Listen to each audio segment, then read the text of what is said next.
y'all doing this morning?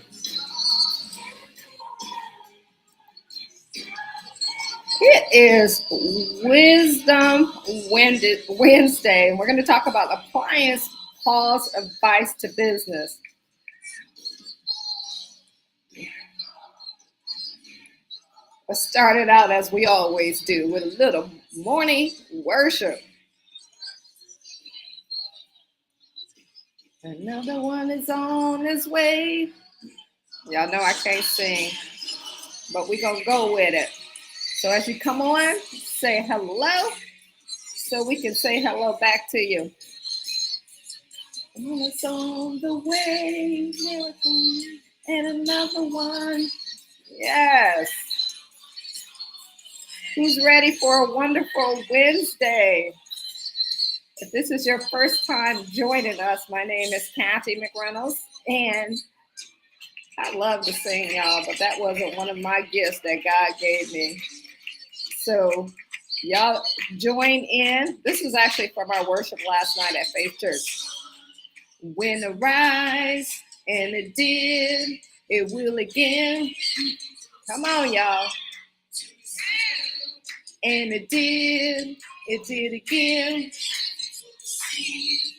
We're going to get started in a second. Make sure you go ahead and share this out. We got some great stuff for you today. We're going to talk about how to apply Paul's advice to business. And on Wisdom Wednesday, this will help you out. You can take advantage of our early Black Friday sale. Go to BibleBusinessAcademy.com. Get 90% off, y'all. But y'all just join us in this worship for a few seconds. When arrive.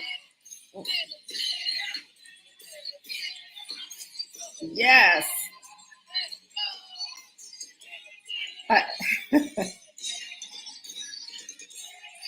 Miracles after miracles after miracles. Yes. And again and again. All right, y'all, we're going to go ahead. Wait. Miracles after miracles. Open door after open door. All right. Okay, let me stop because I'll be singing this all day. And y'all be like, can she get to the message? All right, we're ready. We're going to get to the message now. Today is Wisdom Wednesday, and we're going to talk about Paul's advice on building business.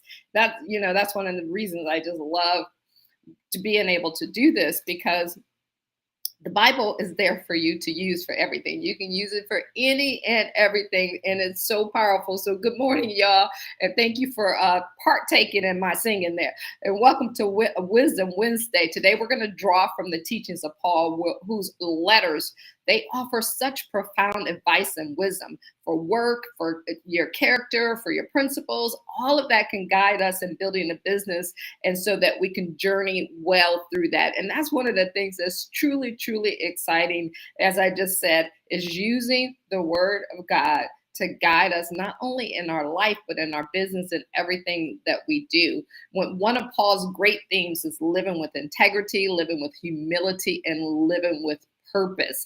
And all of that is so important in business. In our work, these principles are so invaluable. So today, what I want to do is share 3 pieces of Paul's advice so you can explore them and see how you can apply them in your business. So if you don't have a pen and paper handy, now is a great time to grab it so that we can help you with that. So number 1, y'all, is you want to work with excellence and integrity. Let me repeat that: work with excellence and integrity. When we look at Paul, he reminds us in Colossians 3:23 to 24, whatever you do, work at it with all your heart as you're working for the Lord and not for human masters. We're not working for people here. We're working for God. And so when you're doing that, just think of what Paul says. He encourages us to bring our best effort to everything that we do.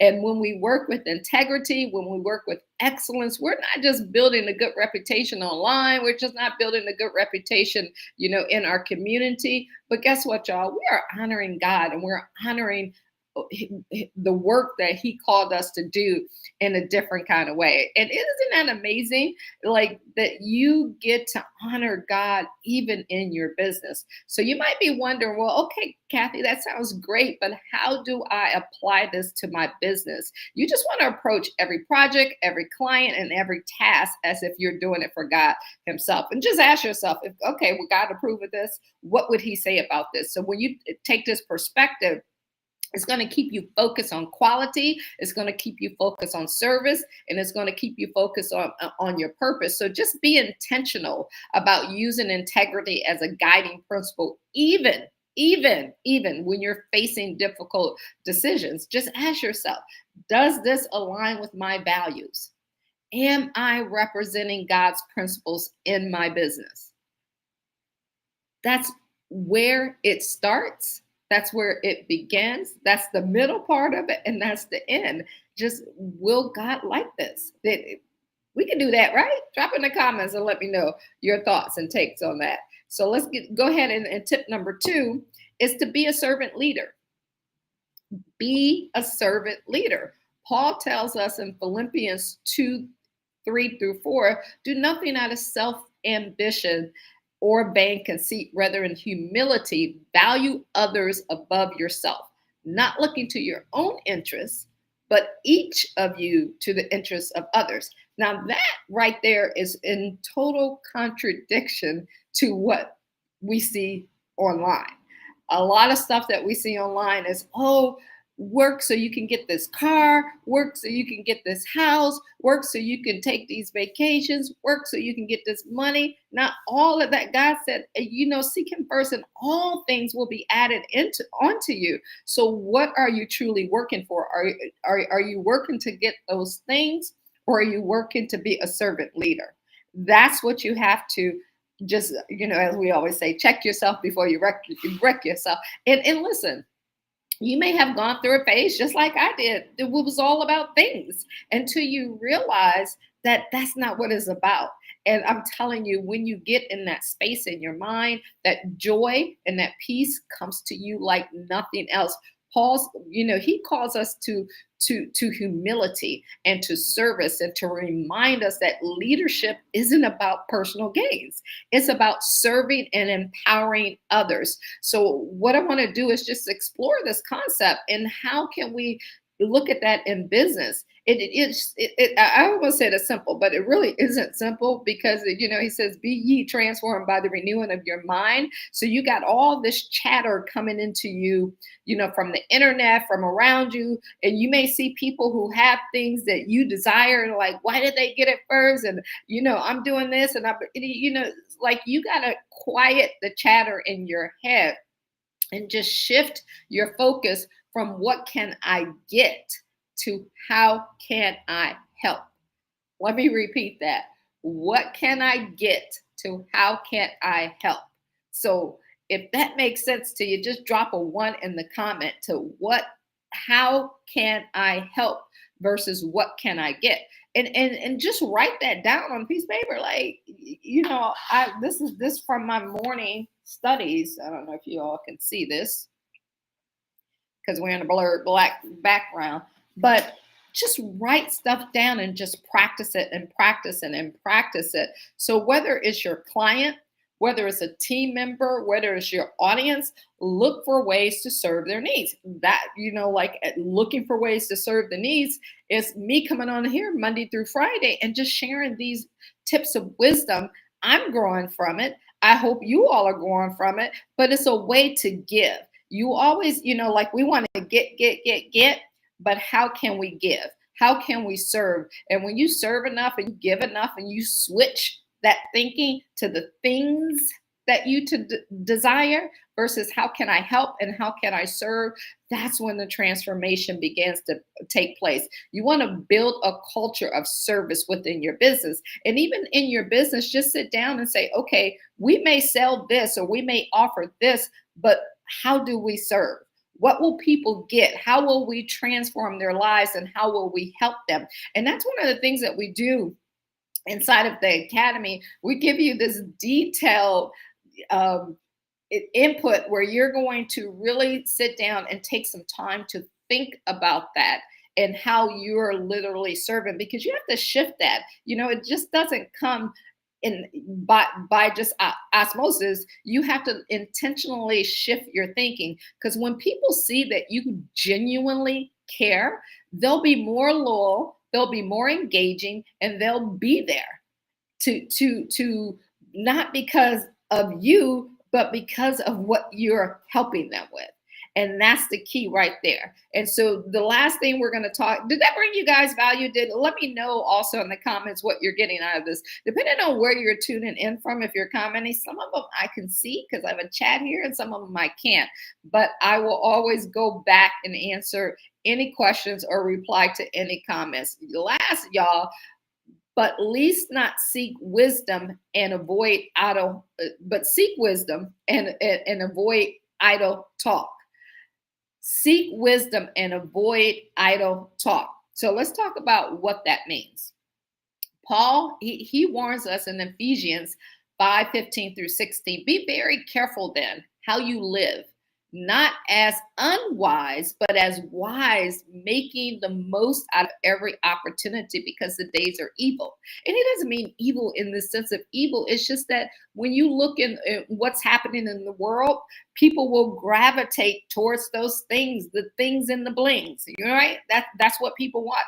And just because you're a child of God doesn't mean that you won't have those things. He gave, just look at the people who were in the Bible who did his work, that all of that was added unto them, right? So remember that you're just different. You're part of the kingdom. You're his child. So we're shifting how we do things. And when you think about that, Paul emphasized the importance of making wise, intentional choices with our time and our resources. And that's the key. If I have to just say the word for the day, intentional. Be intentional about everything you do. Be intentional. It's like, if I do this, who will it help? Am I operating in God, in what God called me to do? It's this part of my journey. Be intentional. Don't just get caught up in the next or the greatest thing that you think may be out there, or that conversation that's out there. So here's a way to apply this concept in business. You just want to prioritize your tasks. That's come from having a planner and focus what truly matters. We have a planner out there called Believe and Grow Rich, and I'm going to be revising that. But it's one that you can pick up at believeandgrowrich.com to help you get started on that journey. And then we'll be having one come out for Black Friday. So pay attention to that so that it can help you, because we don't want you to get caught up in distractions and empty talk. We want you to be able to set clear goals and take purposeful actions, and this will help you with that. You also want to surround yourself with people who inspire you and they help you grow in wisdom. And just be cautious of people or practices that don't align with your visions or values. So to wrap all of this up, y'all, Paul teaches us, his teachings remind us that business can be more than just a profit. Let me repeat that. Business is more than just a profit. It's a calling.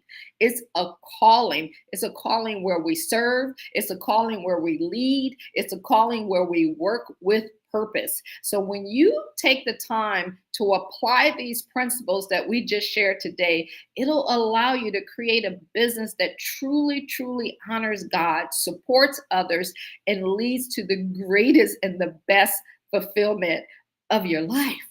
So let's finish this week. Let's be committed to work with integrity, be committed to serving others, and be committed to making wise choices in everything that we do. I hope this blessed you today. I hope it was purposeful for you on this Wisdom Wednesday. I want to thank you guys for tuning in this morning and joining us on Wisdom Wednesday. Tune in tomorrow for Toolbox Thursday. And don't forget, if you want to take advantage of our Genesis early Black Friday sale, go to BibleBusinessAcademy.com. You can download the free report, and then it'll talk to you about the Academy or the book. I forget which one, but we'll get all of that in order. But you can go to BibleBusinessAcademy.com, and we look forward to serving you guys. Have an awesome and amazing day. Let us know what's on your mind, what you want to talk about, and how we can serve you better. All right, y'all. Have a blessed day. We will talk to you later. Goodbye.